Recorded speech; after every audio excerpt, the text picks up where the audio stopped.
In June 1859, an American farmer on a disputed island in the Pacific Northwest found a pig eating his potatoes, so he shot it.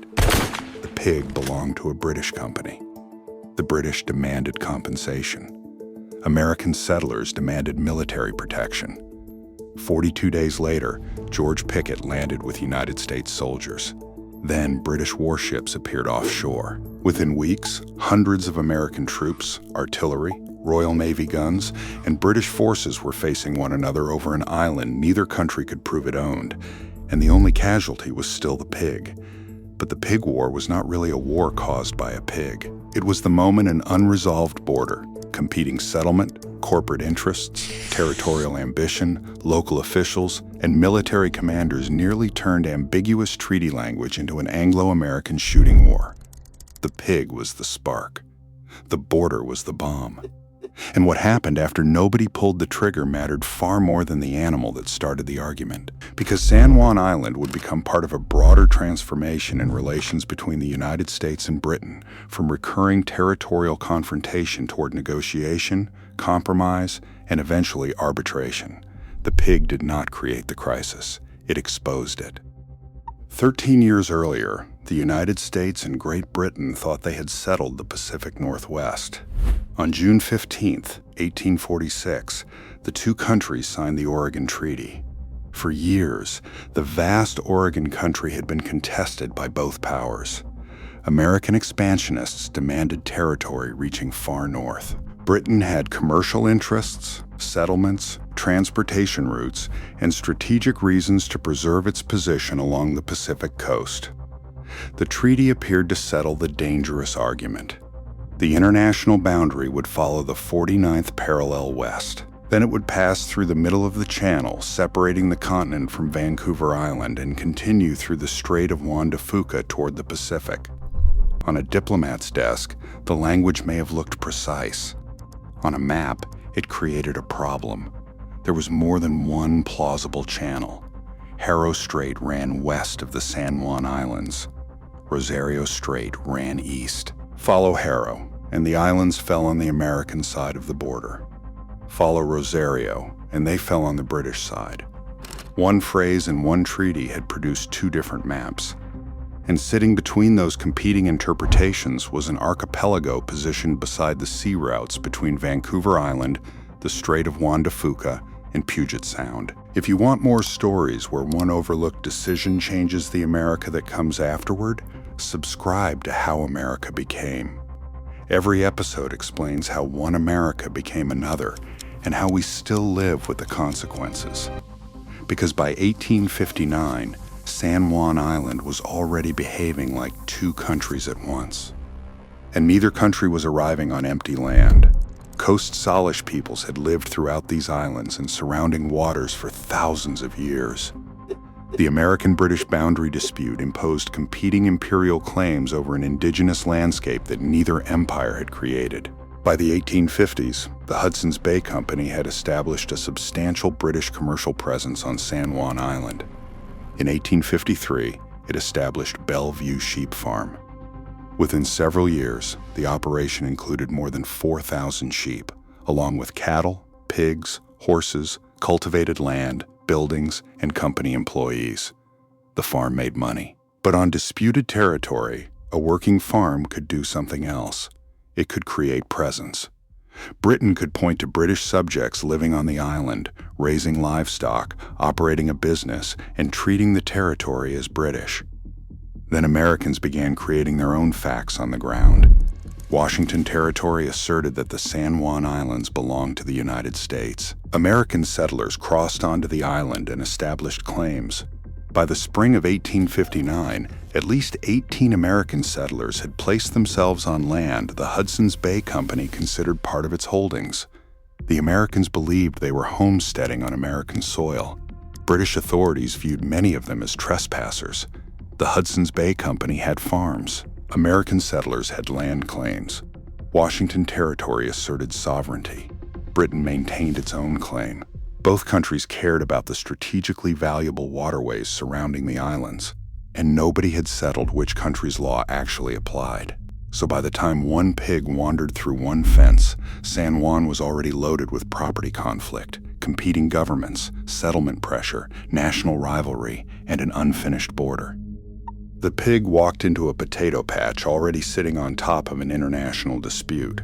On June 15, 1959, the 13th anniversary of the Oregon Treaty, Lyman Cutler pulled the trigger. Cutler was a 25-year-old American settler who had recently established himself on land already claimed by the Hudson's Bay Company. Company pigs were allowed to range across the area. They had gotten into Cutler's crops before.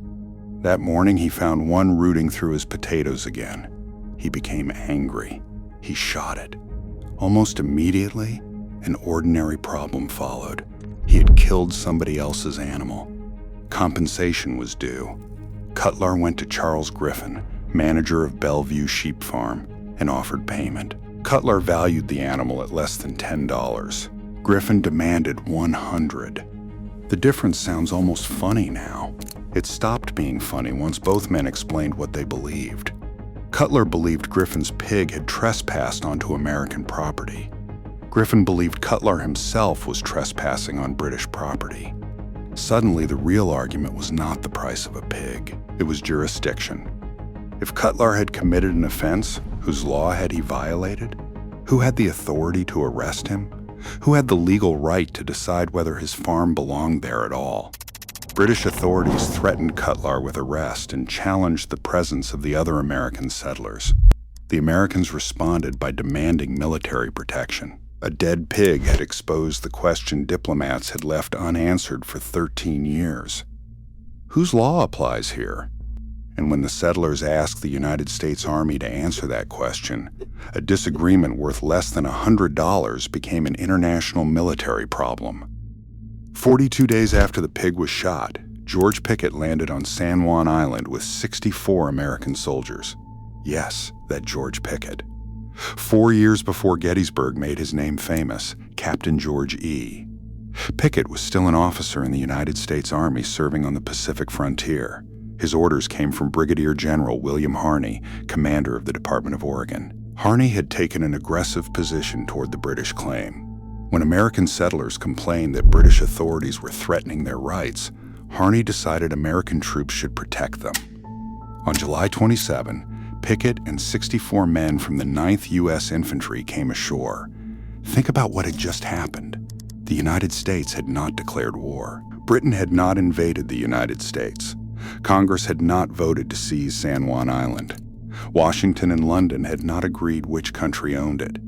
Yet American soldiers were now occupying contested ground precisely because the border remained unsettled. A settler's property dispute had moved to territorial officials. Territorial pressure had moved to a general. The general had moved soldiers. The frontier had moved faster than diplomacy. And then the Royal Navy showed up. Vancouver Island Governor James Douglas saw Pickett's landing as a direct challenge to Britain's sovereignty claim. Captain Geoffrey Hornby arrived aboard HMS Tribune, a steam frigate carrying 31 guns. Other British ships soon joined the confrontation. Douglas wanted the American force removed. But there was an obvious problem. Removing armed soldiers who refused to leave could require shooting them, and shooting them could mean war. Pickett refused to withdraw. Instead, he asked Harney for reinforcements. Neither side wanted to look weak. Neither government had deliberately chosen a war. But each new military move made backing down harder. A farm dispute had become an armed international standoff. Then one British admiral looked at the situation and decided the absurdity had gone far enough. Rear Admiral Lambert Baines arrived to command British naval forces in the Pacific. Governor Douglas favored forceful action. Baines refused to launch an attack that could drag Britain and the United States into war over disputed territory and a dead pig. Baines's restraint mattered because the American buildup continued. On August 10, another 171 American soldiers arrived. By August 31, 461 U.S. troops were encamped on San Juan Island. They had 14 field cannons. 8 heavier 32-pound naval guns were being brought ashore to strengthen the defenses. British ships nearby carried dozens of guns of their own. One farmer had fired one shot. Now hundreds of armed men were waiting to discover whether anyone would fire the second. and nobody did. That may be the strangest part of the Pig War. American troops dug defenses. British crews conducted drills offshore. Artillery stood ready. Tourists reportedly came from Victoria to watch the confrontation. Yet officers from opposing forces also attended church together. Some shared whiskey and cigars even while the military buildup continued around them. The men closest to the weapons understood what the first military shot could mean. A nervous sentry could misread a movement. An officer could misunderstand an order. A warning shot could hit the wrong target. One captain could believe another ship was preparing an attack. And suddenly, a treaty dispute most Americans had never heard of could produce dead American and British soldiers. The danger was no longer the pig. The danger was escalation itself. A chain of people thousands of miles from Washington and London had created a military confrontation faster than either national government could control it. And once guns were facing guns, everybody had to calculate the cost of being the first person to back down. When President James Buchanan finally understood how dangerous San Juan had become, he did not send another regiment. He sent Winfield Scott. And that was the first true turning point. Scott was one of the most experienced soldiers in American history. He had fought Britain in the War of 1812. He had commanded the American campaign that captured Mexico City during the Mexican-American War. He had dealt with earlier border tensions involving Britain. Now, in his 70s, he had to cross the continent and continue by sea to the Pacific Northwest to stop a confrontation that neither national government had planned. Scott arrived in October 1859, and his solution was powerful because he refused to solve the wrong problem first. Everybody had been treating sovereignty and military escalation as if they had to be settled at the same moment. Scott separated them. First, stop the emergency. Then let diplomacy handle the map. The United States could reduce its troops without abandoning its territorial claim. Britain could reduce the immediate naval threat without acknowledging American sovereignty. Neither side needed to surrender the island. Neither side needed to publicly admit defeat. Then came the solution that transformed the crisis: joint occupation. Both countries could maintain a limited military presence on San Juan Island while the sovereignty question remained unresolved. In November 1859, both governments accepted the arrangement. That was turning point one. Why did a pig not actually start a war? Because when the crisis reached the edge, the United States and Britain accepted de-escalation without demanding an immediate winner. They learned that the territorial question could remain open while the guns became less dangerous. Instead of becoming another Anglo-American border war, San Juan became a 12-year experiment in armed coexistence. In March 1860, British Royal Marines established English camp on the northwest side of San Juan Island. The Americans remained at American camp in the southeast. 2 military posts, 2 flags, 1 disputed island. Neither country surrendered its claim. Neither country obtained exclusive sovereignty. And somehow, that arrangement lasted 12 years. The troops at opposite ends of the island developed routines that looked almost nothing like the confrontation of 1859. They visited one another. They attended social gatherings. They competed in sporting events. Officers and soldiers created human relationships across a border their governments had still failed to define. The disputed territory remained disputed. The immediate emergency disappeared. The distinction is crucial. Joint occupation did not solve the border. It created enough stability that nobody needed to solve it at gunpoint. And then history produced an extraordinary reversal. George Pickett resigned from the United States Army in 1861. He joined the Confederacy. 2 years later, his name became inseparable from Gettysburg and the disastrous Confederate assault remembered as Pickett's charge. America itself descended into civil war. Hundreds of thousands of Americans would die.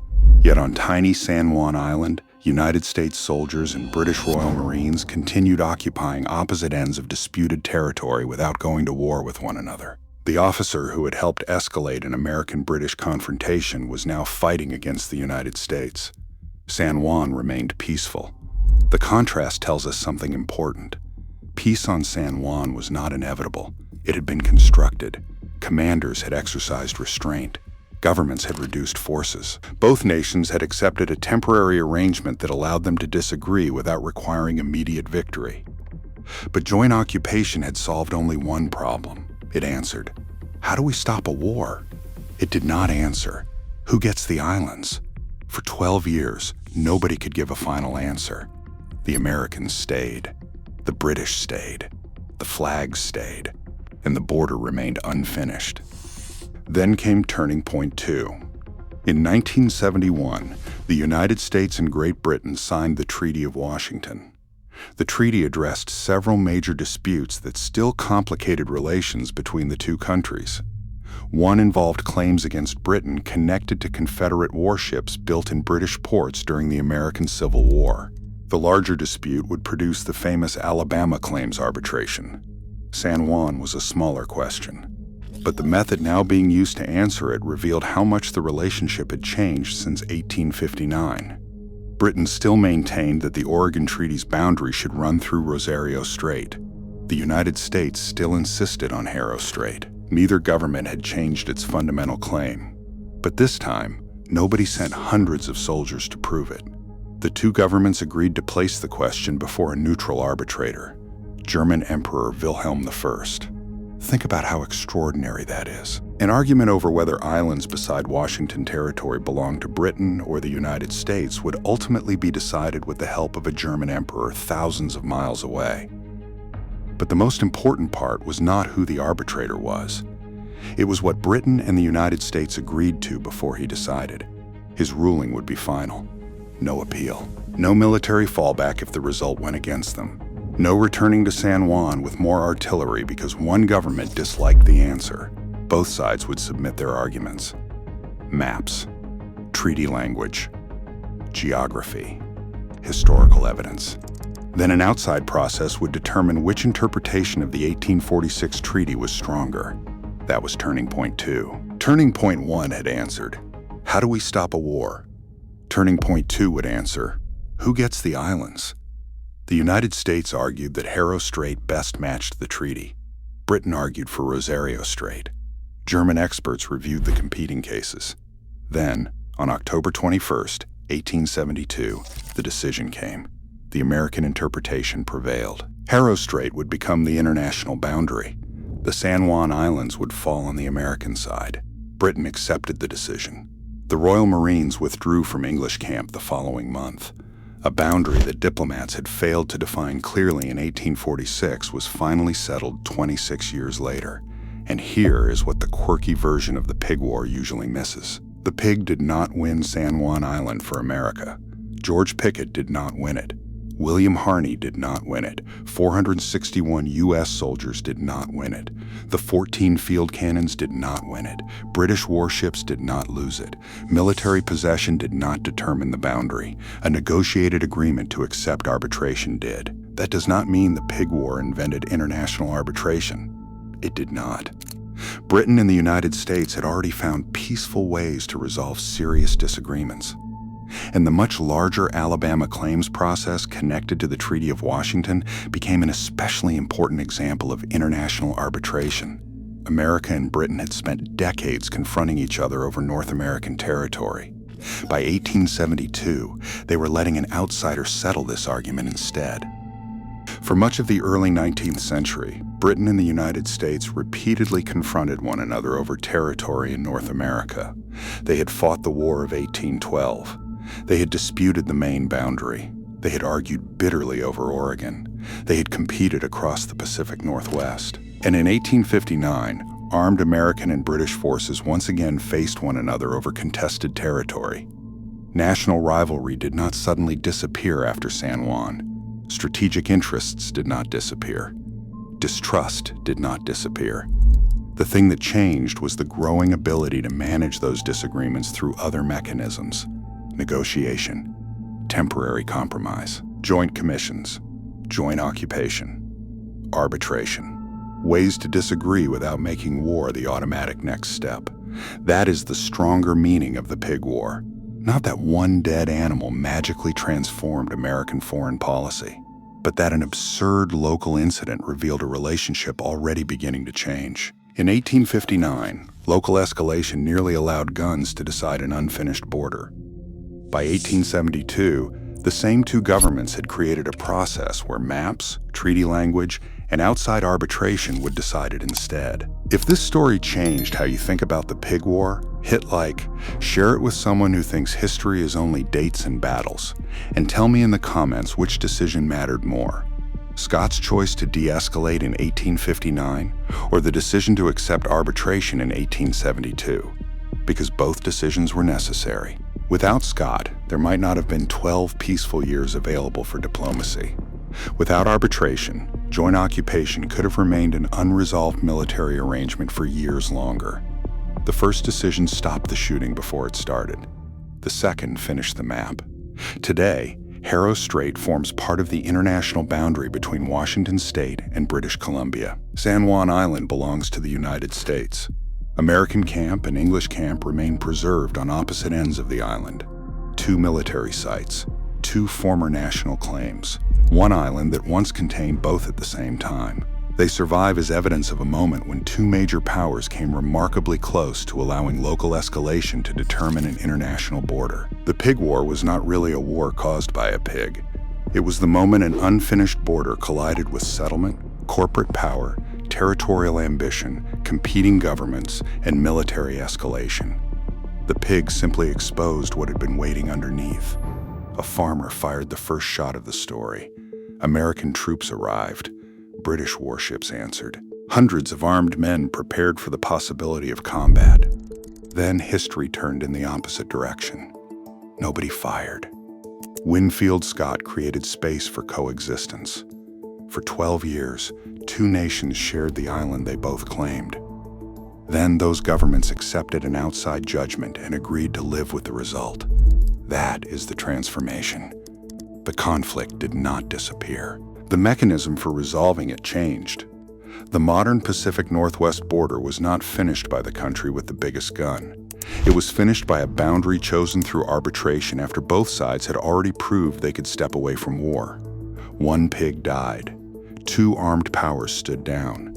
And an international boundary was settled without another human being having to die for it. That is how an absurd fight over potatoes exposed an unfinished American map, and how restraint, coexistence, negotiation, and arbitration helped finish